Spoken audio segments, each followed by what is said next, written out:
கர்த்தர் நமக்கு தந்த இந்த ஆசீர்வதிக்கப்பட்ட தருணத்துக்காக நான் ஆண்டவருக்கு முன்பாக நன்றியோடு இருக்கிறேன்.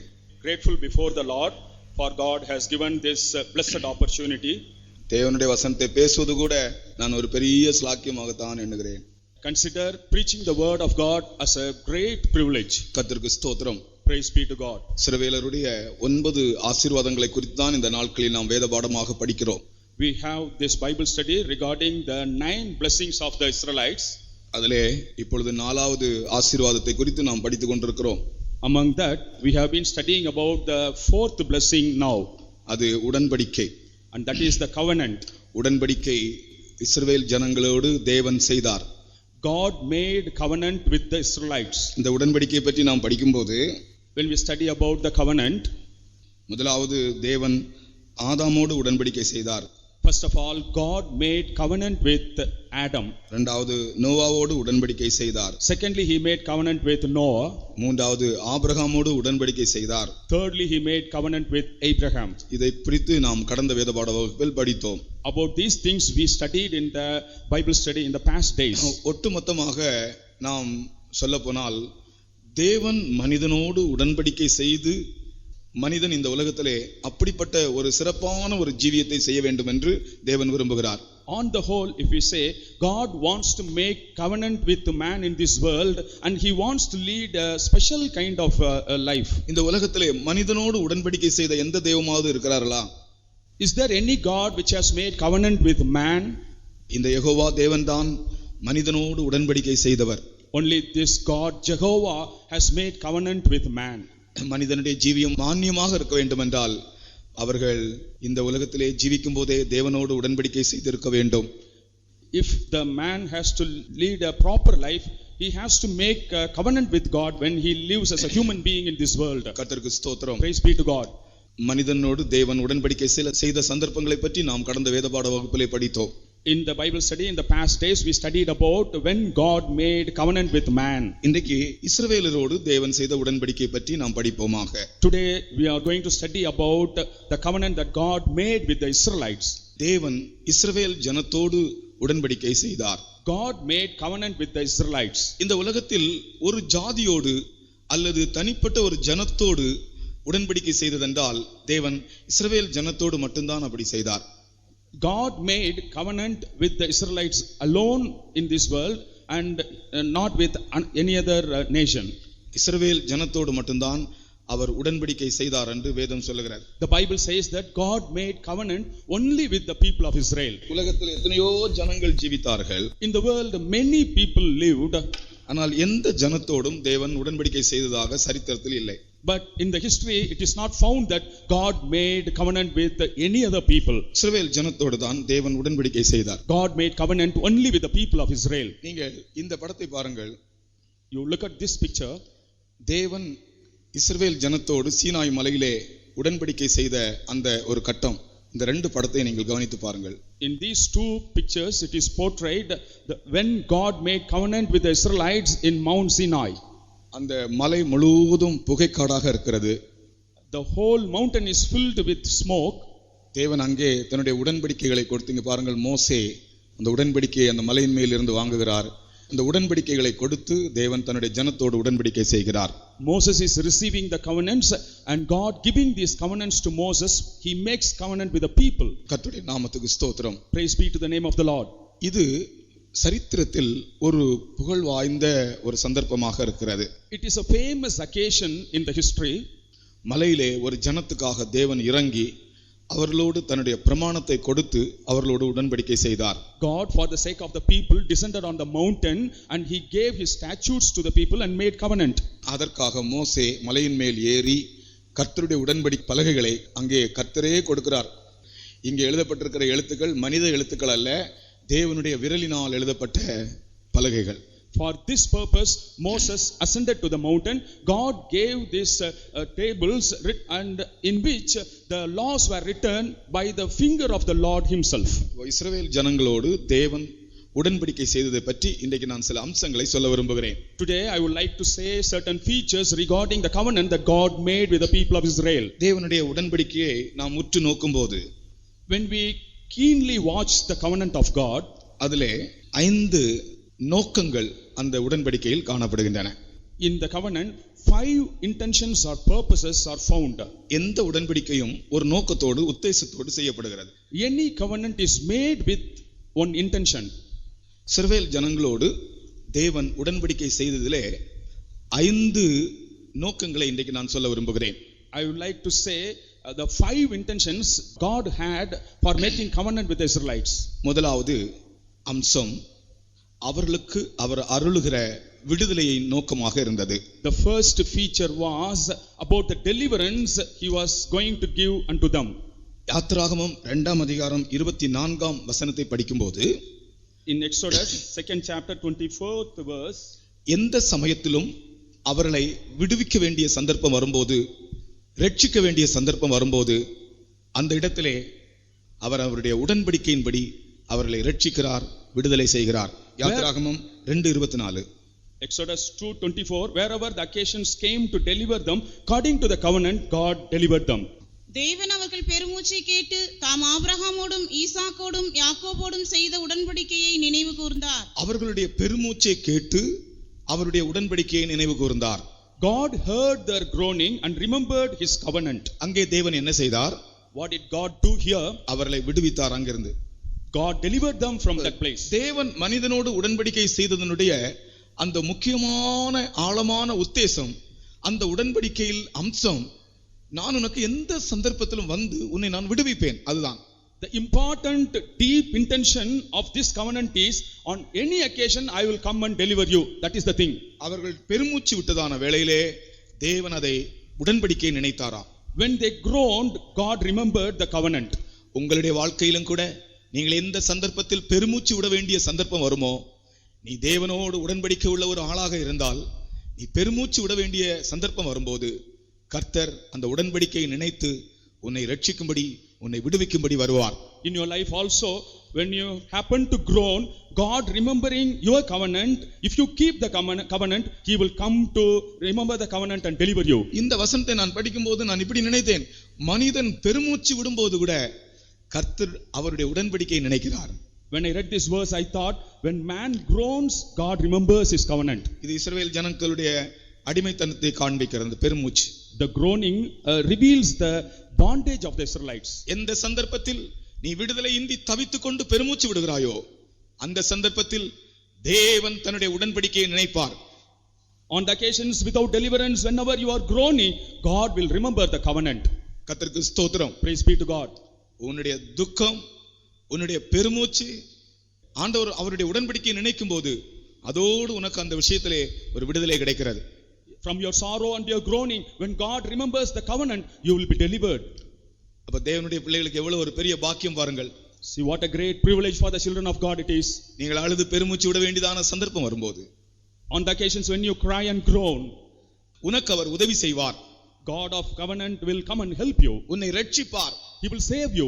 உன்னை மீட்டுக் கொள்வார். And he will redeem you. உன்னை விடுவிப்பார். He will deliver you. ஏனென்றால் அவருடைய உடன்படிக்கையினுடைய அம்சம் அப்படி சொல்லுகிறது. Because the feature of the covenant says so. அப்படிதான் எகிப்தில் இருந்த இஸ்ரவேல் ஜனத்தை அவர் விடுவித்தார். In the same manner he delivered the Israelites from Egypt. அப்படிதான் வனாந்தரத்தில் வந்த இஸ்ரவேல் ஜனத்தை அவர் விடுவித்தார். Similarly he delivered the Israelites in the wilderness. சத்துருக்கள் பயங்கரமாய் சூழ்ந்து வரும்போது தேவன் அவருடைய உடன்படிக்கை நிமித்தம் உன்னை விடுவிப்பார். When the enemies encompass you, Lord by the covenant will deliver you. புதிதாக கல்யாணம் பண்ணாங்க ஒரு விசுவாசியுடைய மகன், A newly married son of a believer. நல்ல விசுவாச குடும்பம். It is a very good family of faith.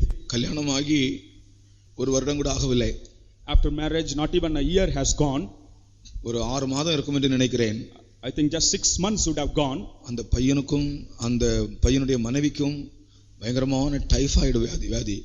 Both that boy and the wife of the boy suffered from typhoid. ரெண்டு பேரும் 2 கட்டில் அப்படியே படுத்து கிடக்கிறார்கள். Both were lying on 2 cots. பையனுடைய அம்மா விசுவாசத்தில் இருக்கிறார்கள். The boy's mother was in faith. பையனுடைய கண்டிஷன் மிகவும் மோசமாக இருக்கிறது. The condition of the boy was very serious. பிள்ளையுடைய அவளை பார்த்தாலும் அவ்வளவு மோசமாக இருக்கிறது நிலவரம். And that sister also was in a very pathetic state. நாங்கள் எல்லாரும் ஆண்டவரே ஆண்டவரே என்று எங்களுடைய இருதயம் பெருமூச்சு விட்டு கொண்டிருக்கிறது. Our hearts were groaning saying, Lord. Pastor PM Thomas பார்க்கும்படி வந்தார். Pastor PM Thomas came to see them. வந்து அந்த சகோதரியை கூப்பிட்டார், அந்த பையனுடைய அம்மாவை. He came and called the mother of the boy. எப்படி இருக்கிறீர்கள் என்று கேட்டார். He asked how she was. என்ன நிலைமையானாலும் என் தேவனை விட்டு நான் விலக மாட்டேன் என்று சொன்னார். Whatever may be the state, I will not leave my God, she said. என் வீட்டிலிருந்து 2 பிரேதங்கள் எடுக்க வேண்டியதாக இருந்தாலும் நான் என் தேவனை மறுதலிக்க மாட்டேன் என்று சொன்னார்கள். Even if they have to take 2 dead bodies from my house, I won't deny my God, she said. என் தேவனுக்கு நான் இதுவரைக்கும் ஒரு தீமை செய்ததில்லை. I have not done any harm to my God. என் தேவன் எனக்கு தீமை செய்ய மாட்டார் என்று சொன்னார்கள். My God also will not do any evil unto me, she said. Pastor PM Thomas அப்படியே மௌனமாயிட்டார். Pastor P.M. Thomas became silent. நாங்கள் எல்லாரும் நிற்கிறோம். We were all standing. கர்த்தாவே, இந்த சகோதரியுடைய விசுவாசத்தை, இந்த பிள்ளைகளுடைய விசுவாசத்தை கனப்படுத்த வேண்டுமே, உம்முடைய நாமத்தை மகிமைப்படுத்த வேண்டுமே, உம்முடைய உடன்படிக்கையை நீ நினைக்க வேண்டுமே என்று சொல்லி ஒரு ஜெபம் பண்ணினார். And he prayed saying, Lord, you have to honor the faith of these people and you have to remember your covenant. செத்த டெட் பாடி மாதிரி படுத்திருந்தவங்க 2 பேரும் எழும்பி முதலாவது பால் குடிச்சாங்க, ராத்திரில பொடியரிசி கஞ்சி குடித்தாங்க. Both of them who are lying like dead bodies rose and drank milk and later the gruel. இன்றைக்கும் சாட்சியா இருக்காங்க. Even today they are testimonies to God. தேவன் சரியான பயங்கரமான ஒரு சூழ்நிலை வரும்போது உனக்கு ஆண்டவரோடு உடன்படிக்கை இருந்தால் நீ தைரியமாக பேசலாம். In a terrible situation, if you have the covenant with God, you can boldly speak. நீ ஜாதியை போல புறஜாதியை போல நீ பேச வேண்டிய அவசியம் இல்லை. You need not speak like a Gentile. நீ உடன்படிக்கை உள்ள ஒரு தேவனுடைய பிள்ளை. You are a child of God with covenant. அவருடைய உடன்படிக்கையின் முதல் அம்சமே ரட்சிப்பது, விடுவிப்பது. The first feature of covenant is to save and redeem. அடுத்தது அவருடைய உடன்படிக்கையின் இன்னொரு அம்சம், Another feature of his covenant is, இன்னொரு நோக்கம். another intention is, யாத்திராகமம் 6ஆம் அதிகாரம் 4ஆம் வசனத்தின்படி, according to Exodus 6th chapter 4th verse, கானானை நான் உங்களுக்கு கொடுப்பேன். I will give you the land of Canaan. அவர்கள் பரதேசிகளாய் தங்கின தேசமாகிய கானான் தேசத்தை அவர்களுக்கு கொடுப்பேன் என்று நான் அவர்களோடு என் உடன்படிக்கையையும் ஏற்படுத்தி இருக்கிறேன். இந்த உடன்படிக்கையின் இன்னொரு அம்சத்தை பாருங்கள். See another feature of this covenant. நோக்கத்தை பாருங்கள். See the intention of it. கானானை உங்களுக்கு சுதந்திரமாக தருவேன். I will give you the land of Canaan as your inheritance. கானான் தேசத்தை எந்த மனுஷன் எடுத்தாலும் அது இஸ்ரவேல் ஜனங்களுக்கு வந்தே தீரும். Whoever usurps the land of Canaan, it will again come back to the Israelites. ஏனென்றால் அதை நான் உங்களுக்கு கொடுப்பேன் என்ற ஒரு உடன்படிக்கை செய்து விட்டார். Because he has made a covenant saying that he will give that to him. அது அவர்களுக்கு கொடுத்தே தீருவார். And he will certainly give that to them. கர்த்தருடைய நாமத்துக்கு ஸ்தோத்திரம். Praise be to the name of the Lord. அது அவர்களுடைய சுதந்திரம். That is their inheritance. கானான் தேசம் என்பது அவர்களுடைய சுதந்திரம். The land of Canaan is their inheritance. சுதந்திரம் என்றால் தகப்பனுடைய சொத்து. Inheritance means the property of the father. தகப்பனுடைய சொத்து. It is the property of their father. கர்த்தருக்கு ஸ்தோத்திரம். Praise be to God. அந்த ப்ராப்பர்ட்டி வந்து ancestral property. அது that property is the ancestral property. அது வந்து சுதந்திரம். அது தகப்பனுடைய சொத்து. அது that is the inheritance and that is the property of their father. இந்த சொத்தை பற்றி கேஸ் போடும்போது அதை ரெண்டா பிரிக்கிறாங்க. ஒன்று ancestral property, இன்னொன்று self earned property. அவன் சொந்தமாக சம்பாதித்த சொத்து, இல்ல இன்னொன்று அவனுடைய மூதாதையர்களுடைய சொத்து. அது சுதந்திரம். Whenever there is a lawsuit regarding any property, they will say the ancestral property or self acquired property. Self earned property அவன் விலை கொடுக்கலாம். அது விலை கொடுக்கலாம் அவன். He can sell it out. ஆனால் சுதந்திரத்தை அவன் இஷ்டப்படி செய்ய முடியாது. But regarding the inheritance, he cannot do as he pleases. கர்த்தருக்கு ஸ்தோத்திரம். Praise be to God. கானான் தேசம் என்பது பிதாக்களுடைய சுதந்திரம் போல, தகப்பனுடைய சொத்து போல, அது சுதந்திரமாக தேவன் அவர்களுக்கு கொடுத்தார். Land of Canaan is like the property of the father and as a inheritance of the father the Lord gave them. கானான் தேசம் என்றால் அர்த்தம் என்ன? What's the meaning of a land of Canaan? இன்றைக்கு நமக்கு ஆண்டவர் வைத்திருக்கிற ஒவ்வொரு ஆசீர்வாதங்களும் கானான் தேசம்தான். Every blessing that Lord has kept for us is land of Canaan. ஒவ்வொரு வாக்குத்தத்தமான ஆசீர்வாதங்களும் கானான் தேசம்தான். Every blessing of promise is the land of Canaan. ஒவ்வொரு வாக்குத்தத்தங்களையும் ஆசீர்வாதங்களையும் நீங்கள் ஆண்டவரிடத்தில் எப்படி உரிமை பாராட்ட வேண்டும்? So regarding every promise and every blessing, how we have to own it from God? சொந்த தகப்பனுடைய சொத்த மகன் கேட்கிறது போலதான் நீங்கள் ஆண்டவருடைய ஆசீர்வாதங்களை கேட்க வேண்டும். You have to demand the blessings of the Lord as you claim for the blessings of the own father. அப்பா, அது எனக்கு சொந்தம், நான் உம்முடைய பிள்ளை, அது எனக்கு தர வேண்டும் என்று கேட்க வேண்டும். Father, I am your child and it belongs to me and you have to give that to me. You have to ask. கர்த்தருக்கு ஸ்தோத்திரம். Praise be to God. காரணம், அதை தருவேன் என்று தேவன் உடன்படிக்கை செய்திருக்கிறார். The reason is the Lord has promised that he will give that to us. இஸ்ரவேல் ஜனத்தோடு தேவன் செய்த உடன்படிக்கையின் உள் நோக்கம் அவர்களுக்கு சுதந்திரமான தேசத்தை கொடுப்பது. The inner intention of making covenant with the Israelites is to give that land as their inheritance. பரிசுத்தாவி கிடைக்குமா? Can we receive the Holy Spirit? பரிசுத்தாவி உங்களுக்கு கிடைக்குமா? Will you receive the Holy Spirit? கண்டிப்பா கிடைக்கும். Certainly you will receive. காரணம் அது எனக்கு ஆண்டவர் தருவேன் என்று சொன்ன சுதந்திரம். Because that's an inheritance God has promised. எந்த ஆசீர்வாதத்தையும் நீ உன்னுடைய அப்பாவுடைய சொத்து போல ஆண்டவரிடத்துல கேட்க வேண்டிய, ஒரு அந்நியனை போல வந்து உட்கார்ந்து இருக்க கூடாது. ஒரு புறஜாதியான அந்த காலவாசல் நிற்கிற புறஜாதியான போல நீ தேவ சமூகத்துல வந்து இருக்க கூடாது. Regarding every blessing you have to claim as your own property of your father. And bus ஸ்டாண்ட்ல நிற்கிற ஒரு அந்நிய ஸ்திரியை போல நீ உட்கார்ந்து இருக்க கூடாது. You should not be sitting like a Gentile sitting in the bus stand. நீ தேவனுடைய பிள்ளை. You are a child of God. இந்த எல்லா ஆசீர்வாதங்களும் ஒரு தகப்பனுடைய சொத்தை போல, சுதந்திரத்தை போல உனக்கு சொந்தம். அதை நீ கேட்க வேண்டும். All the blessings belong to you as your father's inheritance and property. அடுத்ததாக, next, இந்த உடன்படிக்கையினுடைய உள்நோக்கம், the inner intention of this covenant is முழு இஸ்ரவேல் ஜனத்தையும் அவருடைய சம்பத்தாக மாற்றுவதுதான். To make the whole of Israelites as his jewel, as his asset. கர்த்தருக்கு ஸ்தோத்திரம். Praise be to God. முழு ஜனத்தையும் அவருடைய சம்பத்தாக மாற்றுவது. To make the whole of Israelites as his asset. நீ யார் தெரியுமா? You know who you are? நீங்கள் யார் தெரியுமா? You know you are who you are? நான் யார் சொல்லுங்க? நீங்க யார் சொல்லுங்க? Who are you and who am I? தேவனுடைய சம்பத்து. We are the asset of God. அதாவது ஒரு ஃபேக்டரி எடுத்துக்கொள்ளுங்க, ஒரு ஸ்தாபனத்தை எடுத்துக்கொள்ளுங்க. அந்த ஸ்தாபனத்துல மிகவும் முக்கியமான ஒரு ஆள், அந்த ஸ்தாபனத்திற்கு உதவியாய் வேலை செய்கிற மிகவும் முக்கியமான ஒரு ஆளை அந்த ஸ்தாபனத்தினுடைய அசெட் என்று சொல்லுவாங்க, இல்லையா? அப்படிதானே?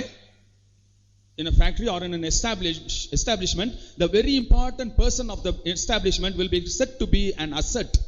ஒரு ஸ்தாபனத்துல ஒரு முக்கியமாக ஒரு மனிதன் அந்த ஸ்தாபனத்துக்குரிய லாபத்துக்கு, அந்த ஸ்தாபனமே இவர் மூலமாகத்தான், இவர் இல்லாவிட்ட அந்த ஸ்தாபனமே விழுந்து போகும், அப்படிப்பட்ட நிலைமையில் இருக்கிற ஒரு ஆளா இருந்தால் அவர் அந்த ஸ்தாபனத்துக்கு ஒரு அசெட் என்று சொல்லப்படுவார். An important person in an establishment and who is the main source of the revenue and gain will be said to be the asset of that factory. கர்த்தருக்கு ஸ்தோத்திரம். Praise be to God. இங்கே சபையில் வரும்போது நாம் ஒவ்வொருவரும் ஆண்டவருடைய asset. யார் அவருடைய அசெட் தெரியுமா? அவருடைய உடன்படிக்கையை காத்துக்கொள்ளுகிற ஜனங்கள் தான் அவருடைய அசெட், அவருடைய Sampath. Every one of us here in the church is an asset, and everyone who preserves the covenant, who keeps the covenant is an asset.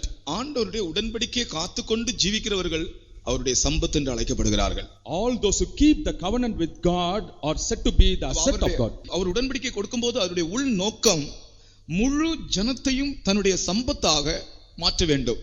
The inner intention of giving that covenant is to make the whole people as his asset. நீ ஒரு அற்பமான ஆளாக எண்ணுகிறாய், and you consider yourself as a mean person. ஆனால் தேவன் உன்னை ஒரு சம்பத்தாக, ஒரு அசெட்டாக எண்ணுகிறார். But God considers you as an asset. கர்த்தருக்கு ஸ்தோத்திரம். Praise be to God. ஆனால் யார் சம்பத் என்றால் அவருடைய உடன்படிக்கையில் உண்மையா இருக்கிறவர்கள்.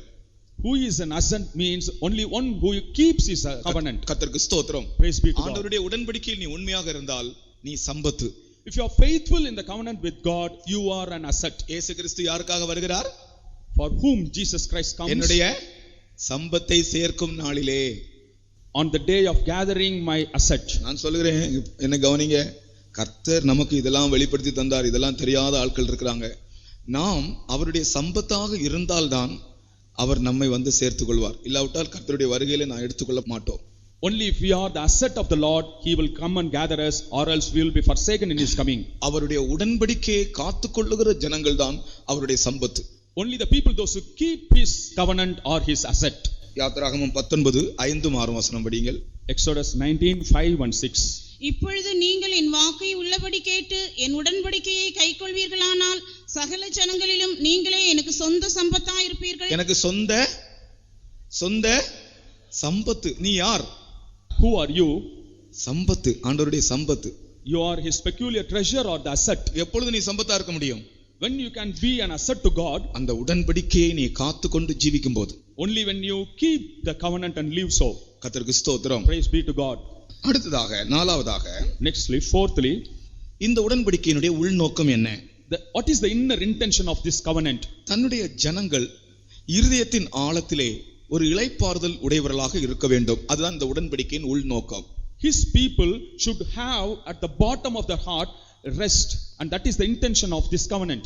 யாத்திராகமம் 31:16 படிக்கிறோம். In Exodus 31:16 we read, அவர்களுக்கு ஓய்வு நாளை உடன்படிக்கையாக கொடுத்தார். God gave the Sabbath as a covenant to them. ஆகையால் இஸ்ரவேல் புத்திரர் தங்கள் தலைமுறை தோறும் ஓய்வு நாளை நித்திய உடன்படிக்கையாக ஆசரிக்கும்படி அதை கைக்கொள்ள கடவர்கள். இந்த உடன்படிக்கை, ஓய்வு நாளை பற்றிய உடன்படிக்கை கொடுக்கும்போது ஆண்டவருடைய நோக்கம் என்ன? What's the intention of giving this covenant regarding Sabbath to people? அவர்கள் இளைப்பாற வேண்டும். They should take rest. தேவன் 7ஆம் நாளில் ஓய்ந்திருந்தார். God rested on the 7th day.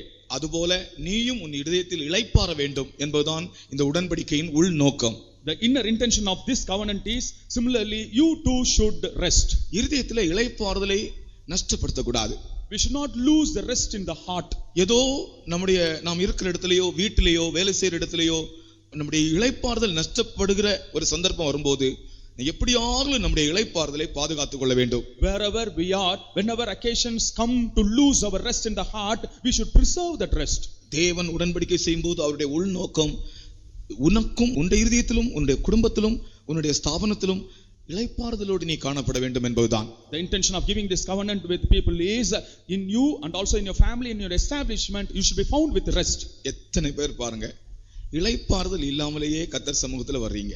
Many of you come to the presence of God without any rest. இளைப்பாறுதல் இல்லாமலே ராபோஜனம் எடுக்கிறீங்க. Without rest you take part in the communion. இளைப்பாறுதல் இல்லாமலேயே ஆராதிக்கிறீங்க. Without rest you also worship God. இதெல்லாம் உங்களுடைய ஜீவியத்திலே இந்த உடன்படிக்கையின்படி நீங்க ஜீவிக்கவில்லை என்பதை காண்பிக்கிறது. All these things show that you do not live according to this covenant. நல்ல ஒரு இளைப்பாறுதல் நமக்கு தேவை.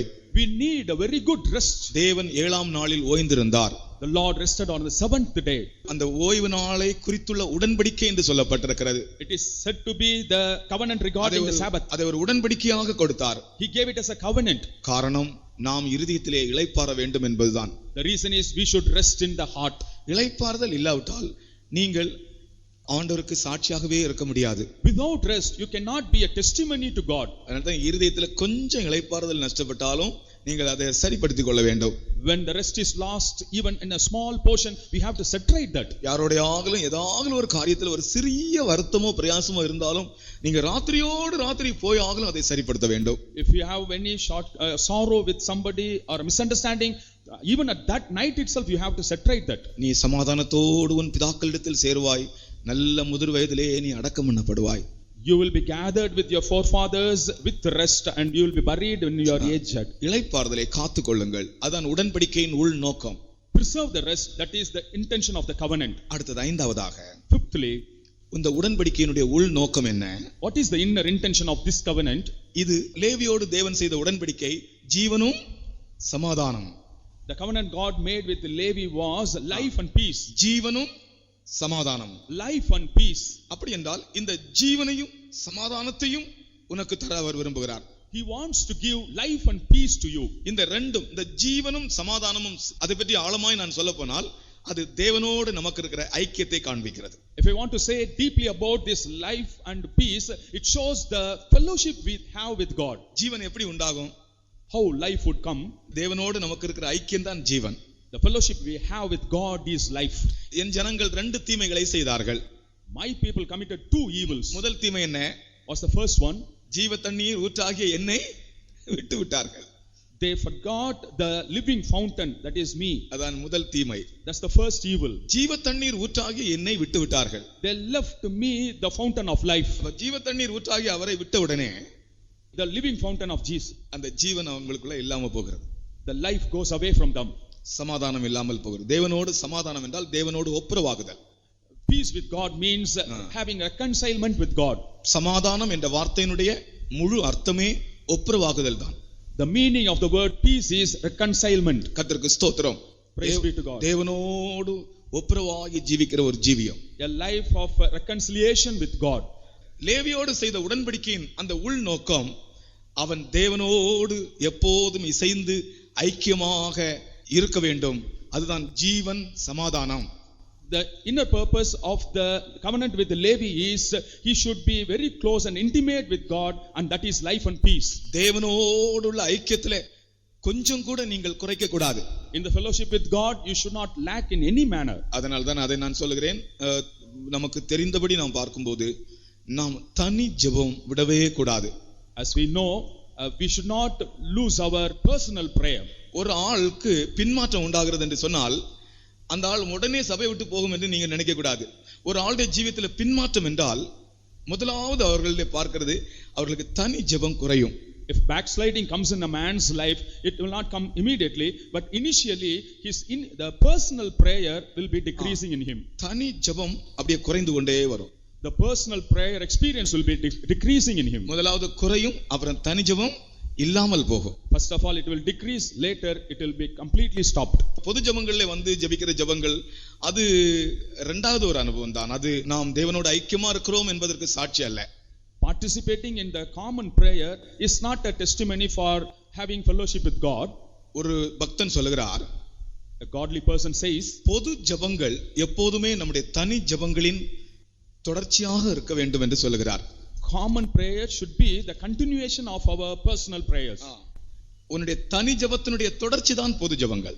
The common prayers are the continuation of the personal prayer. தனி ஜெபம் இல்லாத ஆள் பொது ஜெபத்துக்கு வந்தால் அந்த ஆள் கர்த்தரோட ஐக்கியமா இருக்கிறது என்று அர்த்தம் அல்ல. If a man who doesn't have personal prayer comes to the common prayer, it doesn't mean that he has fellowship with God. ஆகையால் தேவனோடு உடன்படிக்கை உள்ளவர்கள் எப்போதும் ஒரு தனி ஜெபத்தில் தேவனோடு ஐக்கியமாக இருப்பார்கள். Those who have covenant with God, in their personal prayer they will have fellowship with God. அதோடு சேர்ந்து பொது ஜெபங்களும். And along with that they will participate in common prayer also. உங்களுடைய தனி ஜெபங்களை நீங்கள் இந்த நாட்களிலே அனல் மூட்டி எழுப்புங்கள். So you have to make it fiery, the personal prayers. உங்களுடைய தனி ஜெபங்களை நீங்கள் அனல் மூட்டி எழுப்புங்கள். And you make your personal prayers fiery. கர்த்தருக்கு ஸ்தோத்திரம். Praise be to God. சிறு பிள்ளைகளுக்கு நான் சொல்கிறேன், I advise the பிள்ளைகளுக்கு சொல்கிறேன், சாமுவேலை போல நீங்களும் ஜெபிக்க வேண்டும். Like Samuel, you too should pray. நீங்கள் பள்ளிக்கூடத்துக்கு போகும் முன்னாலே நீங்கள் ஜெபித்து விட்டு தான், முழங்கால் படி போட்டு ஜெபித்து விட்டு தான் போக வேண்டும். And before going to the school you have to kneel down, pray and go. ஜெபம் இல்லாத பெற்றோர் பிள்ளைகளை ஜெபிக்க சொல்ல மாட்டாங்க. The parents, those who don't pray, cannot advise their children to pray. ஜெபிக்கிற தாய் தான் பிள்ளைகளை ஜெபிக்க சொல்ல முடியும். Only the mother who prays can advise the children to pray. அதனால் உங்களுடைய பிள்ளைகளை சிறு வயதிலிருந்தே ஜெபிக்க பழக்குங்கள். தேவனோடு அப்படி ஐக்கியப்படுத்துங்கள். Teach the children from the childhood to pray and let them have fellowship with God. அவன் வளர்ந்தாலும் அதை விட்டுவிட மாட்டான். He will not cease standing on knees. தேவனுடைய உடன்படிக்கையின் உள் நோக்கம் என்ன? What's the intention of covenant of God? ஒவ்வொரு தேவனுடைய பிள்ளையும் தன்னோடு ஐக்கியமாக இருக்க வேண்டும் என்பதுதான். Every child of God should have fellowship with him. அதை உடைத்து விட்டு தான் எத்தனையோ பேர் தேவனை விட்டு போகிறார்கள். Breaking that, many leave God and go. எத்தனையோ பேர் தேவனோடு உள்ள உடன்படிக்கையை உடைத்து விட்டு தேவனை விட்டு தூரமாய் போகிறார்கள். Many breaking the covenant with God and go away from God. கர்த்தருக்கு ஸ்தோத்திரம். Praise be to God. 5 உள் நோக்கங்களை சொன்னேன். I told about the 5 inner intentions. எதெல்லாம் சொல்லுங்கள்? What are they? முதலாவது விடுதலை, இரண்டாவது சுதந்திரம், மூன்றாவது சம்பத்து, நாலாவது இளைப்பாறுதல், ஐந்தாவது ஐக்கியம். இந்த 5 உள்நோக்கத்தோடு தான் தேவன் அவர்களோடு உடன்படிக்கை செய்தார். With these 5 inner intention, God made covenant with them. அவர்களோடு தேவன் உடன்படிக்கை செய்த உடனே, when God made covenant with them, அவர்கள் என்ன செய்தார்கள் என்று சொல்லுகிறேன். I am going to say what they did. அவர்கள் செய்த 6 காரியங்களை சொல்லுகிறேன். I am going to say about the 6 things they did. யாத்ராகமம் 24ஆம் அதிகாரம் 7ஆம் வசனத்திலே, in Exodus 24:7, நாங்கள் கீழ்ப்படிந்து நடப்போம் என்று சொன்னார்கள். They said we will be obedient. கர்த்தருக்கு ஸ்தோத்திரம். Praise be to God. நாங்கள் கீழ்ப்படிந்து நடப்போம் என்று சொன்னார்கள். They said we will be obedient. தேவன் அவர்களோடு உடன்படிக்கை பண்ணினபோது, when God made covenant with them, இஸ்ரவேல் ஜனங்கள் எல்லாரும் சொன்ன வார்த்தை, the word uttered by all the Israelites, நாங்கள் கீழ்ப்படிந்து நடப்போம். we will be obedient. எல்லாரும் சொல்லுங்க இந்த வார்த்தையை இன்னும் சத்தமா, இன்னும் சத்தமா. நானும் கூட உங்களோட சேர்ந்து நாங்கள் கீழ்ப்படிந்து நடப்போம். சொல்லுங்கள், நாங்கள் கீழ்ப்படிந்து நடப்போம். அல்லேலூயா.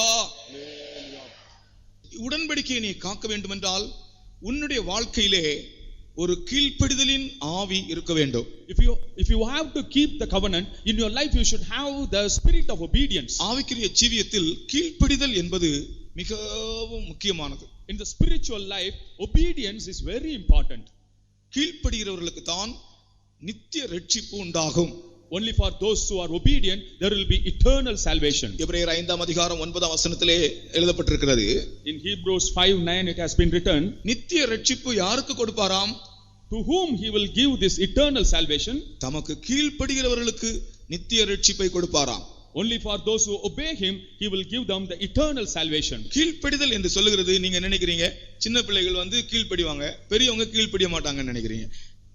கீழ்ப்படிதல் என்பது ஒரு மனிதனுக்கு மரண பரியந்தம் அவனுடைய வாழ்க்கையில் இருக்க வேண்டிய ஒரு அனுபவம். You think only children have to obey and not the grown up people, but for everyone obedience should come till their death.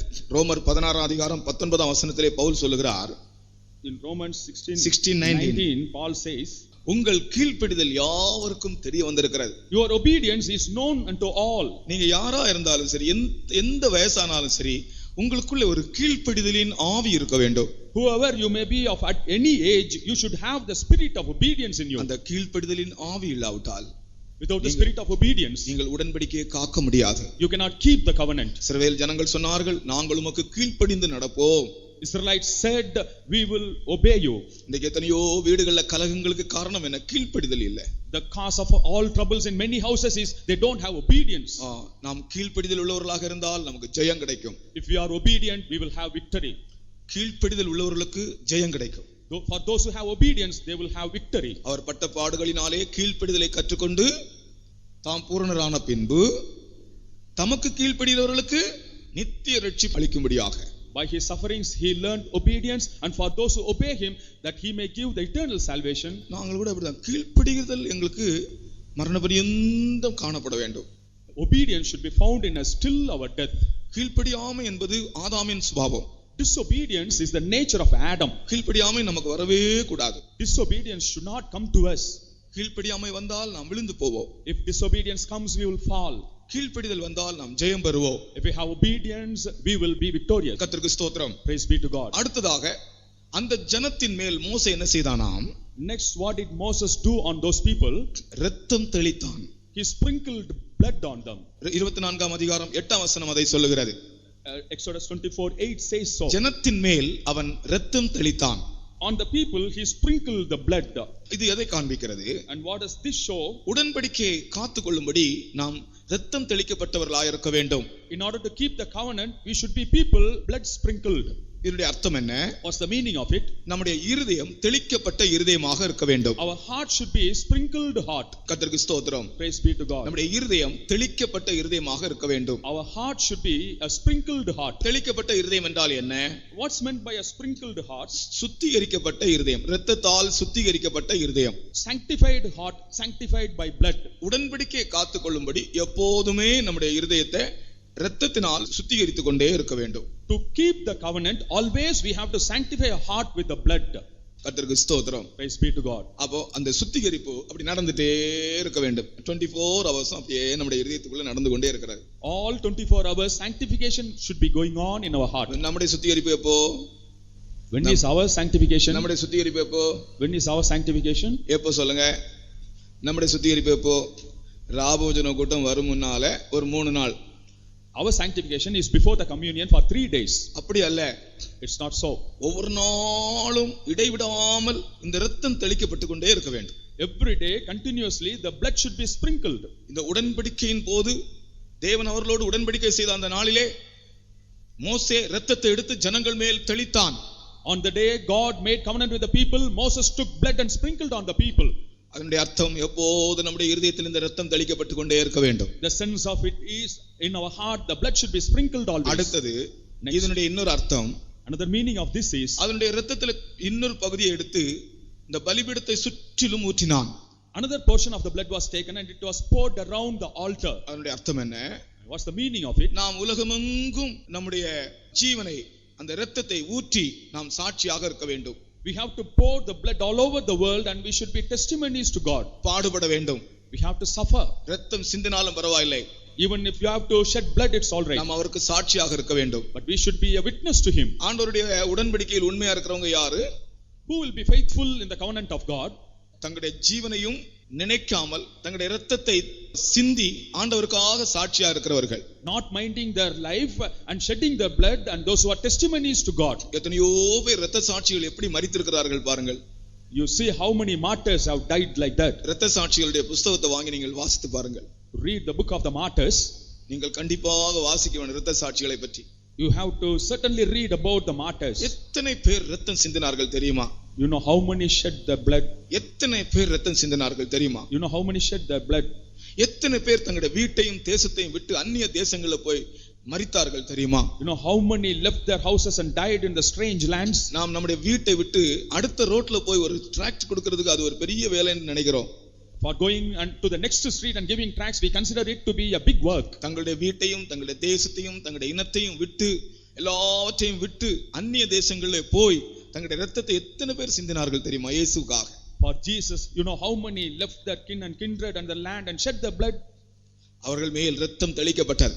On them the blood was sprinkled. அது மட்டுமல்ல, Not only that, அவர்கள் தேவனை தரிசித்தார்கள் என்று வாசிக்கிறோம். we read they saw God. இஸ்ரவேலின் மூப்பர்கள் தேவனை தரிசித்தார்கள். The elders of Israel saw God. அவங்க கூட ஏறி போனாங்களாம். And they also ascended, it is said. அவர்கள் தேவனை தரிசித்தார்கள் என்று இருக்கிற 24 அதிகாரத்துல 10ஆம் வசனம். இஸ்ரவேலின் தேவனை தரிசித்தார்கள். அது முந்தின வசனம்.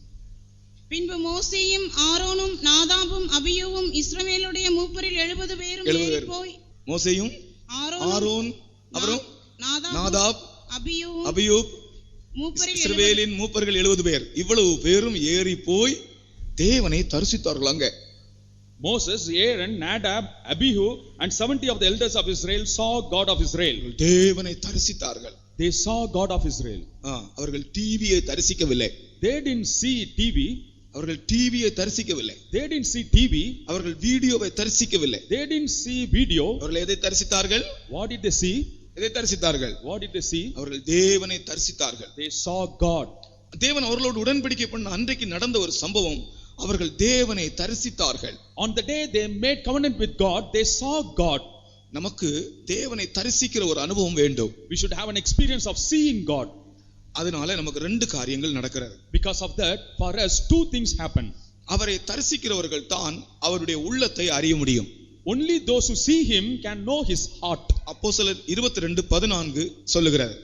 Acts of Apostle 22:14, it is said like that. நீதிபரரை தரிசிக்கவும் அவருடைய உள்ளத்தை அறியவும்.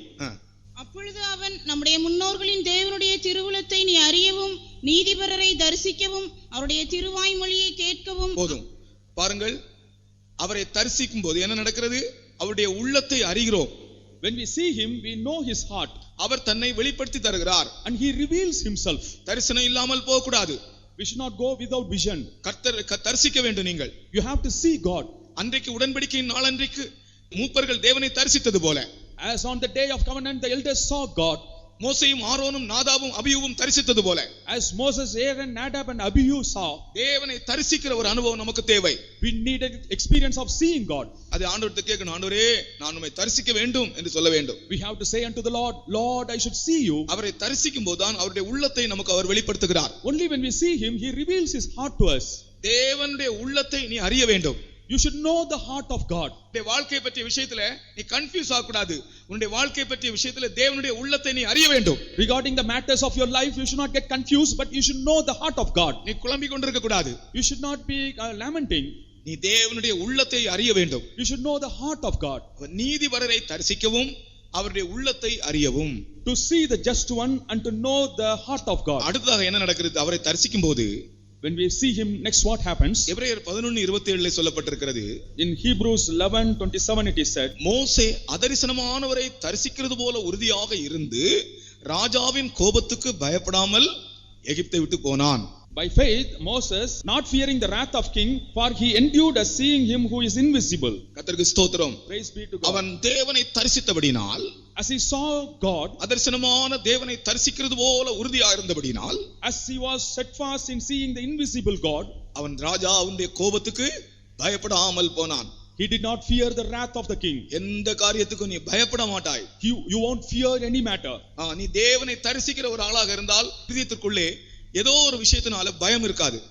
If you are a man seeing God for any matter, you won't have fear in your heart. எத்தனையோ பேர் தேவனுடைய பிள்ளைகள்னு சொல்றாங்க, ஆனா சின்ன விஷயம் கூட பயந்துருவாங்க. They say that they are children of God, but for even simple matters they will be afraid. ராஜாவின் கோபத்திற்கு பயப்படாமல் எகிப்தை விட்டு போனான். And not fearing the wrath of king, he left Egypt. கர்த்தருக்கு ஸ்தோத்திரம். Praise be to God. நீ தேவனை தரிசிக்கிற ஒரு ஆளாக இருந்தால் உனக்கு பயம் இல்லை. If you are a man seeing God, you won't have fear. நீ எந்த காரியத்தை குறித்தும் பயப்பட மாட்டாய். You won't fear any matter. உனக்கு ஒரு தைரியம் இருக்கும். You will have a courage. நீதிமான்களோ சிங்கத்தை போலே தைரியமா இருப்பார்கள். The righteous will be bold like lions. இந்த இடத்துல அவன் அதரிசனமானவரை தரிசிக்கிறது போல் உறுதியா இருந்தபடினால் ராஜாவின் கோபத்துக்கு பயப்படாமல் போனான். For he endured as seeing him who is invisible, he did not fear the wrath of king. அந்த தேவனை தரிசிக்கிற அனுபவம் அவனுக்கு கண்டினியூவா வந்துட்டே இருக்கு. Seeing God was an experience continuing in him. அதற்கு தேவனை தரிசிக்கிற ஒரு ஆளை நம்ம பயப்படுத்தவே முடியாது. You cannot make a man afraid who sees God. விசுவாசியா இருந்தாலும் ஊழியக்காரங்களா இருந்தாலும், whether they are the workers or believers. கர்த்தரை தரிசிக்கிற ஒரு ஆளை இன்னொரு ஆள் வந்து பயப்படுத்த முடியாது. இங்க பாரு, நான் உன்னை இப்படி பண்ணிடுவேன் அப்படி பண்ணிடுவேன்னு சொல்ல முடியாது, பயப்படுத்த முடியாது. Another person cannot come and threaten him. அதரிசனமானவரை தரிசிக்கிறது போல உறுதியா இருந்து ராஜாவின் கோபத்துக்கு பயப்படாமல் எகிப்தை விட்டு போனான். Not fearing the wrath of the king, for endured as seeing him who is invisible, he forsook Egypt. கர்த்தருக்கு ஸ்தோத்திரம். Praise be to God. உங்களுடைய இதயத்தில் இருக்கிறதான பயங்கள் நீங்கி போகும். And fears from your heart will be removed. அடுத்தது இவன் அந்த உடன்படிக்கை நாள்ல என்ன நடந்தது? இவங்க ஒரு காட்சியை பார்த்தார்கள். On the day of the covenant, they had a vision. 24:10 வாசிக்கிறோம். In 24:10 we read that அவருடைய பாதத்தின் கீழே நீலக்கல் இழைத்த வேலைக்கு ஒப்பாகவும் தெளிந்த வானத்தின் பிரபைக்கு ஒப்பாகவும் இருந்தது. அப்படியே இவங்க பாக்குறாங்க, தரிசிக்கும் போது அவருடைய பாதத்தின் கீழே நீலக்கல் இழைத்த வேலைக்கு ஒப்பாக இருந்ததாம். When they were seeing, there was under his feet as it were a paved work of a sapphire stone. அந்த உடன்படிக்கை பண்ண நாள்ல இவர்கள் எல்லாரும் அப்படி தரிசிக்கிறார்கள் ஆண்டவரை. On the day of the covenant, they were seeing God. அவருடைய பாதத்தின் கீழே நீல கல் இழைத்த வேலைக்கு ஒப்பாக இருந்தது. Under his feet a paved work of sapphire stone was found. அப்படி ஒரு தரிசனம். And that was a vision. இந்த நீல கல் இழைத்த வேலை என்றால் என்ன?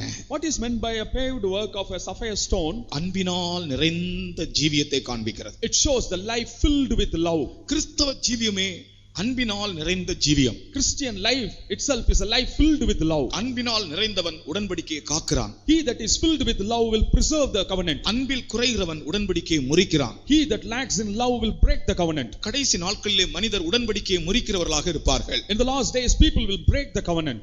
காரணம் அவருடைய இருதயத்தில் அன்பு தணிந்து போகிறது. Because in their hearts the love decreases. இந்த நீல கல் இழைத்த வேலை என்றால் என்ன? What is meant by the paved work of a sapphire stone? அதுதான் நம்முடைய இருதயம் முழுவதும் தேவ அன்பு நிரப்புவதை காண்பிக்கிறது. It shows our heart being filled by love of God. நாட்கள் போக போக நம்முடைய இருதயத்தை தேவ அன்பு நிரப்புகிறது. In course of time our heart is filled with the love of God. அன்பினால் நாம் நிறைக்கப்பட வேண்டும். We should be filled by good love. இந்த சபைக்கு வந்ததனுடைய நோக்கத்தை நான் சொல்றேன். நீங்க இந்துக்களா இருந்துட்டு இந்த சபைக்கு வந்திருக்கிறீங்க, வேற சபையிலிருந்து இந்த சபைக்கு வந்திருக்கிறீங்க. இதனுடைய நோக்கம் என்ன என்று சொல்லுகிறேன். திடீரென்று இந்த உலகத்தை விட்டு நீங்கள் கடந்து போக வேண்டியதாக இருந்தால், இந்த நோக்கம் உங்களை நிறைவேறாவிட்டால் கர்த்தர் இந்த சபைக்கு உங்களை கொண்டு வந்து என்ன பிரயோஜனம்? அதைத்தான் உங்களோடு நான் பேசிக் கொண்டிருக்கிறேன். And you have come from other places to this church, and if the intention of the Lord is not fulfilled in you, what's the use of bringing you here? உங்களுடைய இருதயம் அன்பினால் நிரம்ப வேண்டும். Your heart should be filled by love. கர்த்தருக்கு ஸ்தோத்திரம். Praise be to God. பாதத்தின் கீழே நீல கல் இழைத்த வேலைக்கு ஒப்பாக இருந்தது. Under his feet as it were a paved work of a sapphire stone was found. எப்படி இருந்திருக்கும் பாருங்கள். You just imagine how it could have been. தேவ அன்பு நம்முடைய இருதயத்தை நிரப்புவதை, வாழ்க்கையை நிரப்புவதை காண்பிக்கிறது. It shows the love of God filling our heart and life. அது மட்டுமல்ல, நீல கல் இழைத்த வேலைக்கு மட்டுமல்ல, not only for the work of the sapphire stone, தெளிந்த வானத்தின் பிரபைக்கு ஒப்பாக இருந்தது. தெளிந்த வானம். it were the heaven in his clearness. 24:10 சொல்லப்பட்டிருக்கிறது, தெளிந்த வானம் போல் இருந்ததாம் ஆண்டவரை தரிசித்த போது. In 24:10 it is said it was like the clear heaven. இந்த தெளிந்த வானம் என்பது என்ன? What is meant by the heaven in his clearness? அதுதான் மேகங்கள் இல்லாத வானம். The heaven without the clouds. கர்த்தருக்கு ஸ்தோத்திரம். Praise be to God. உன் வாழ்க்கையிலே இந்த மேகங்கள் ஒன்றுமில்லாத ஒரு தெளிந்த அனுபவத்தை கர்த்தர் உனக்கு தருவார். In your life God will give you a life of clearness without clouds. எந்த கார்மேகங்களும் வந்து உன்னை மூடிக்கொள்ளாது. No dark cloud can cover you. மேகங்கள் இல்லாத வானம். A cloudless sky. எந்த மேகங்களும் வந்து மூடாது. No cloud can come and close. கார்மேகங்கள் வந்து மூடாது. Dark clouds cannot come and cover. மேகங்களே இல்லாத தெளிந்த வானம். A cloudless clear sky. உன்னுடைய வாழ்க்கையினுடைய மேகங்களை ஒன்றுமில்லாமல் அகற்றி ஒரு தெளிந்த அனுபவத்தை ஆண்டவர் உனக்கு தருவார். இந்த உடன்படிக்கையில் நீ உண்மையாக இருந்தால். If you keep this covenant, Lord will remove all the clouds and will give you a clear life. இது எதை காண்பிக்கிறது? What does it show?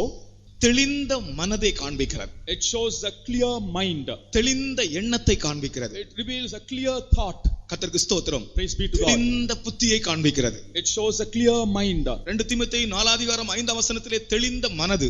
In 2 Timothy 4:5 it is said about the clear mind. ரோமர் 12:3 தெளிந்த எண்ணம். In Romans 12:3 it is about the clear thought. 1 பேதுரு 1:13 தெளிந்த புத்தி. 1 Peter 1:13, 13 தெளிந்த புத்தி, a clear, sober mind, sober mind, a sober mind, தெளிந்த மனது, clear mind, தெளிந்த எண்ணம், a clear thought, தெளிந்த புத்தி. and sober mind. இதெல்லாம் நீங்க வீட்ல பைபிள் போய் வாசிங்க. பைபிள் வாசிக்கும் போது நீங்க அதை வாசித்து தியானியுங்கள். When you read the scriptures at home, you read them and meditate. நீங்கள் ஒரு 5 அதிகாரமாவது ஒரு நாள் வாசிக்க வேணும். Every day you have to read at least 5 chapters. கர்த்தருக்கு ஸ்தோத்திரம். Praise be to God. Bible வாசிக்காத விசுவாசிகள் உண்டு. அவர்களுக்கு நான் எச்சரிப்பாக சொல்லுகிறேன், பைபிள் வாசிக்காத ஜீவியம் உங்களை தோல்விக்கு நேராக கொண்டு போகும். 5 அதிகாரமாவதும் நீங்கள் ஒரு நாள் வாசிக்க வேண்டும். I want the believers, those who don't read, if you don't read the Bible, it will lead you to the failure. You have Bible வாசிக்காவிட்டால் நம்முடைய ஜீவியத்திலே சரியில்லை என்று அர்த்தம். If you don't read Bible, that means your life is not well. ஒரு ஆள் Bible வாசிக்காவிட்டால் நீங்க நினைத்துக் கொள்ளுங்க, அந்த ஆள் சரியில்லை நினைத்துக் கொள்ளுங்க. If a person doesn't read the Bible, you consider that he is not all right. அந்த ஆள் எங்கேயோ சரியில்லை. Somewhere he is not all right. கர்த்தருக்கு ஸ்தோத்திரம். Praise be to God. ஆனால் பைபிள் வாசிப்பது என்பது நமக்கு ஒரு நல்ல ஜெயத்தை கொண்டு வரும். Reading Bible will give us victory. உங்களுடைய மனதிற்கு ஒரு தெளிந்த எண்ணத்தை கொண்டு வரும். To your mind it will bring clear thoughts. நீங்கள் குழம்ப மாட்டீர்கள். You won't get confused. கர்த்தருக்கு ஸ்தோத்திரம். Praise be to God. தெளிந்த வானத்தின் பிரபையை உங்கள் ஜீவியத்தில் கொண்டு வரும். It will bring a life of a clear heaven. சில ஆட்களை பாருங்க, கலங்கிட்டே இருப்பாங்க. Some people will be always troubled. சவுல பாருங்க, கலங்கிட்டே இருப்பான். Saul was always troubled. வீட்ல இருந்தா கூட கையில ஒரு ஈட்டி வச்சிட்டே இருப்பான். வீட்ல இருந்தால் கூட, even at home he'll be sitting with a spear. Saul இந்த நாட்கள்ல இருந்திருந்தா வீட்ல இருக்கும்போது கூட எப்போதும் ஒரு AK-47 கையில வச்சிட்டே இருப்பான். Saul, if he had been found nowadays, he would be having AK-47 always. காரணம் மனசுல கலக்கம். Because in his mind it is trouble. யாராவது வந்துருவாங்களோ, என் சிங்காசனத்தை எடுத்துருவாங்களோ, என்னை அடிச்சிருவாங்களோ, யாராவது எனக்கு விரோதமா வந்துருவாங்களோ, அப்படியே மனசு கலங்கிட்டே இருக்கும். Will people come and take my throne? He was troubled always like this. உங்களுடைய எண்ணங்கள் தெளிந்ததா இருக்க வேண்டும். Your mind should be clear. உங்களுடைய புத்தி தெளிந்த புத்தியாக இருக்க வேண்டும். Your mind should be sober mind. நீங்கள் ஆண்டவருடைய உடன்படிக்கையில் உண்மையாக இருந்தால் உங்களுக்கு ஒரு தெளிந்த புத்தி ஆண்டவர் தருவார். If you are faithful in the covenant with God, God will give you a clear mind to you. அடுத்ததாக ஒரு வசனம் வாசிக்கிறோம். Next we read a verse. இவங்க எல்லாம் போய் தரிசித்தாங்களே, இஸ்ரவேலின் மூப்பர்கள் எல்லாரும் போய் தரிசித்தாங்களே, அவர்களை பற்றி ஒரு வசனம் எழுதி இருக்கு. அவங்க யார் மேலேயும் கர்த்தர் கை நீட்டவில்லை. On the elders of the Israelites, those who saw God, it is written, Lord did not stretch his hand on them. ஐயோ, போகும்போது பயந்து தான் போயிருக்கிறாங்க. மோசே மட்டும் தான் அங்க வரணும்னு சொன்னார். ஆனால் இப்போ மோசே, ஆரோன், நாதாப், அபியூப், ஆரோனுடைய 2 பிள்ளைகள், அப்புறம் இந்த 70 பேர் மூப்பன்மார் ஏறி போறாங்க தரிசிக்கிறதுக்கு. ஐயோ பயம், உள்ள போனா என்னாகும், மேல போனா என்னாகும், ஏறி போனா என்னாகும், பயந்து போறாங்க. ஆனால் அவங்க பயந்தபடி ஒன்னும் சம்பவிக்கல. கர்த்தர் அவர்கள் மேல் கை நீட்டவில்லை. These people, Moses, Aaron, Nadab, Abihu and 70 of the elders of Israel, இஸ்ரவேல் மூப்பர்கள் மேல் அவர் இஸ்ரவேல் புத்திரருடைய அதிபதிகள் மேல் தம்முடைய கையை நீட்டவில்லை. அதனுடைய அர்த்தம் என்ன? What is the meaning of it? கர்த்தர் அவங்களுக்கு விரோதம் இல்லை, கர்த்தர் அவர்களுக்கு அனுகூலமாய் இருந்தார். The Lord was not against them but was favorable unto them. 119 சங்கீதம் 17 வசனம் சொல்லுகிறது. Psalm 119:17 says, உமது அடியேனுக்கு நீர் அனுகூலமாயிரும், கை நீட்டிராதிரும், என் மேல கை நீட்டிராதிரும், ஆண்டவரே எனக்கு கை நீட்டிராதிரும் சுவாமி, உமது அடியேன் மேல அனுகூலமாயிரும், கை நீட்டிராதிரும், கீழே விழுந்துருவேன், 10 நாள் படுத்துருவேன், கல்லாட்ட 2 மாசம் படுத்துருவேன், ஆண்டவரே எனக்கு என்ன ஆகுமோ தெரியாது, எழுப்பி நடக்க முடியாதாயிடும், கால் கையெல்லாம் ஒன்னும் இல்லாம ஆயிடும், கத்தாவே எனக்கு ஒன்னும் இல்லாம என் மேல கை நீட்டிராதிரும். நீங்க பயப்படணும், ஆண்டவருக்கு பயம் உண்டாகணும், ஆண்டவரே என் மேல கை நீட்டிராதிரும். அவர்கள் மேல் கை நீட்டவில்லை. The Lord did not stretch his hand on them. அவன் சொல்றான், சங்கீதக்காரன் சொல்றான், உமது அடியேனுக்கு அனுகூலமாயிரும். வாசிங்கள், உமது அடியேனுக்கு அனுகூலமாயிரும். எல்லாரும் வாசிங்கள் இந்த வசனத்தை. உமது அடியேனுக்கு, நீங்கள் எல்லாரும் சொல்லுங்க, உமது அடியாளுக்கு அனுகூலமாயிரும். சொல்லுங்கள் சகோதரமார், சொல்லுங்க, உமது அடியானுக்கு அனுகூலமாயிரும். ஆண்டவரே என்னை கை நீட்டிராதிரும் சுவாமி. அவர்கள் யார் மேலேயும் அவர் கை நீட்டவில்லை. The Lord did not stretch his hand on those. பயந்துட்டு தான் போறாங்க. They were going with fear. பயந்துட்டு தான் போறாங்க. They were going with fear. நான் ஒரு கேள்வி கேட்கிறேன். ஆண்டவர் நம்ம கை நீட்டி இருந்தால் நமக்கு என்ன சம்பவித்திருக்கும் பாருங்கள். If God had stretched his hand on us, what would have happened to us? ஆண்டவர் நம்ம கை நீட்டி இருந்தால் நமக்கு என்ன ஆயிருக்கும்? If the Lord had stretched his hand against us, what would have happened to us? நாம் பயப்படுவோமாக. Let us fear him. நம்மை அழிப்பது அவருக்கு சித்தமில்லை. It's not his will to destroy us. அவர் நமக்கு அனுகூலமாக இருக்கிறார். He is favorable unto us. உமது அடியானுக்கு நீர் அனுகூலமாயிரு ஆண்டவரே. Oh Lord, be favorable to me. கை நீட்டவில்லைன்னு சொன்னா தண்டனையை காண்பிக்கிறது, பனிஷ்மென்ட். அல்லாவிட்டால் கர்த்தர் அவர்களை நியாயம் தீர்ப்பது. Stretching the hand shows the punishment of நான் God. நினைக்கிறேன் இஸ்ரவேலுடைய மூப்பர்கள் எல்லாரும் ஏறி போனது இது ஒரு ஸ்பெஷல் சந்தர்ப்பம். மலைக்கு மேல யாரும் ஏறி போக முடியாது. இஸ்ரவேல் மூப்பர்கள் எல்லாம் அங்க தேவனை தரிசிக்கிறாங்க. மோசேயிட்ட கர்த்தர் சொன்னார், இஸ்ரவேல் மூப்பர்களை கொண்டு வா, நாதாப் அபியூப் நீயும் ஆரோனும் ஏறி வாங்க. ஐயோ நடுங்கி போறாங்க. என்ன ஆகுமோ தெரியாது, இந்த பிரபைக்குள்ள போனா என்ன ஆகும். மோசே மட்டும்தான் அங்க இருக்கிறார். 40 நாள் புசியாமலும் குடியாமலும் அங்கே இருக்கிறார். அந்த இடத்துல இவர்கள் தேவனை ஏறி போய் தரிசிக்க போகும்போது கர்த்தர் அவர்கள் மேல் கை நீட்டவில்லை. கர்த்தருக்கு ஸ்தோத்திரம். நீ ஒரு தெய்வ பயமுள்ள ஒரு ஆளாக இருந்தால் ஆண்டவர் மேல கை நீட்ட மாட்டார். இதுதான் நான் உங்களுக்கு உங்கள் புரியக்கூடிய பாஷையில சொல்லுகிறது. நீ ஒரு தேவனுக்கு பயப்படக்கூடிய ஒரு ஆளா இருந்தால் கர்த்தர் மேல் கை நீட்ட மாட்டார். In simple language I say, if you are a person fearing God, God will not stretch his hand on you. கர்த்தர் உன்னை தண்டிக்க மாட்டார். God will not punish you. கர்த்தருடைய வாதை உன்மேல் வராது. The plague of God will not come upon you. தெய்வத்துக்கு பயப்பட வேண்டும். You have to fear God. ஆண்டவரே உமது அடியானுக்கு அனுகூலமாயிரும். சொல்லுங்க எல்லாரும், சொல்லி ஜெபியுங்கள். ஆண்டவரே உமது அடியானுக்கு அனுகூலமாயிரும். அல்லேலூயா. அப்பொழுது நான் பிழைத்து உம்முடைய கற்பனைகளை கைக்கொள்ளுவேன். ஆண்டவரே என்னுடைய ஜீவியத்தில் எவ்வளவோ தவறுகள் உண்டு. உம்முடைய உடன்படிக்கையிலே நான் எவ்வளவோ உண்மை இல்லாமல் இருந்திருக்கிறேன். நீரோ உண்மையுள்ள தேவன். ஆனால் நீர் என்னுடைய உண்மையினத்தின்படி என் மேல் கை நீட்டி இருந்தால் எனக்கு என்ன சம்பவித்திருக்கும் ஆண்டவரே. கர்த்தாவே சொல்லுங்கள் சொல்லுங்கள் சொல்லுங்கள், உமது அடியானுக்கு அனுகூலமாயிரும். ஜெபியுங்கள், வாய் திறந்து ஜெபியுங்கள். உமது அடியானுக்கு அனுகூலமாயிரும் ஆண்டவரே. ஆமென். இப்பொழுது உங்களிலே சிலருக்கு ஒரு பக்தி விருத்தி உண்டாக போகிறது. ஒரு பெரிய தேவ பக்தி உங்கள் இருதயத்தில் உண்டாகி உங்களை கர்த்தர் அபிஷேகம் பண்ண போகிறார். ஆமென். ஸ்தோத்திரம் ஸ்தோத்திரம் ஸ்தோத்திரம் ஸ்தோத்திரம் ஸ்தோத்திரம் ஸ்தோத்திரம் ஸ்தோத்திரம் ஸ்தோத்திரம் ஸ்தோத்திரம் ஸ்தோத்திரம் ஸ்தோத்திரம். ஜெபியுங்க, கர்த்தரை நோக்கி ஜெபியுங்கள், கர்த்தரை நோக்கி ஜெபியுங்கள். முழங்கால் இருங்க, எல்லாரும் எல்லாம் முழங்கால் இல்லைங்க. ஆண்டவரே உமது அடியானுக்கு அனுகூலமா இரும். என் குடும்பத்தின் மேல தண்டனை வரக்கூடாதே, என் பிள்ளைகளை நீ தண்டிக்க கூடாதே.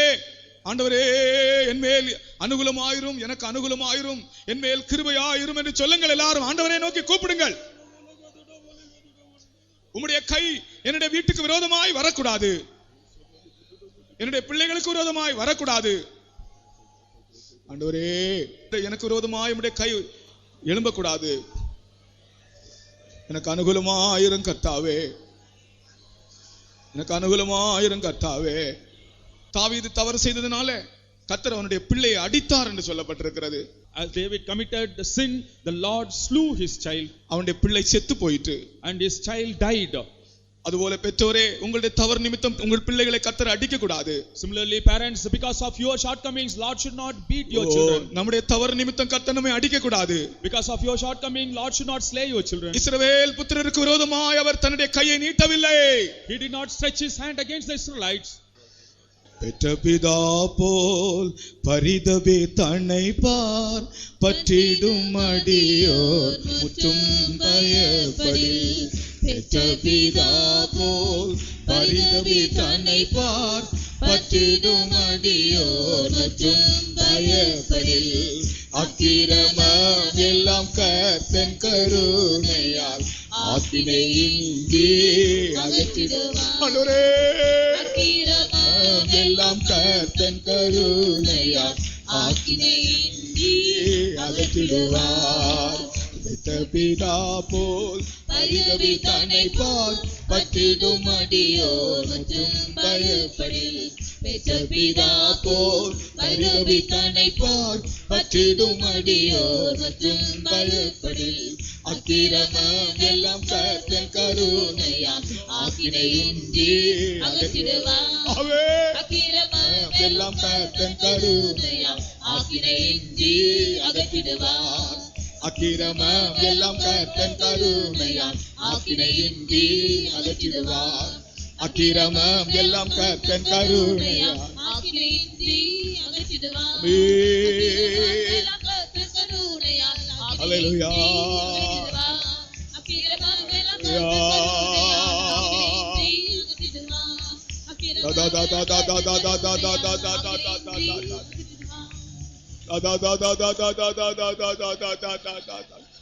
ஸ்தோத்திரம் ஸ்தோத்திரம் ஸ்தோத்திரம் ஸ்தோத்திரம் ஸ்தோத்திரம்.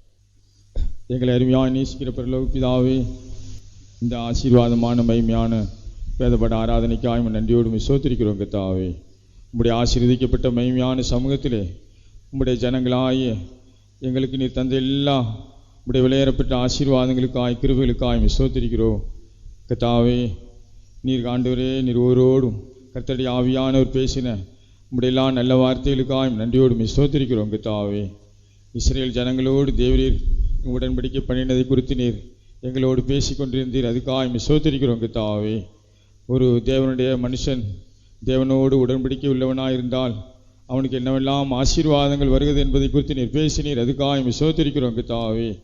ஆண்டவரே, நாங்கள் தேவனோடு உடன்படிக்கை உள்ளவர்களாக இருந்தால் நீர் எங்களை விடுதலை ஆக்குகிற தேவனாக இருக்கிறீர்.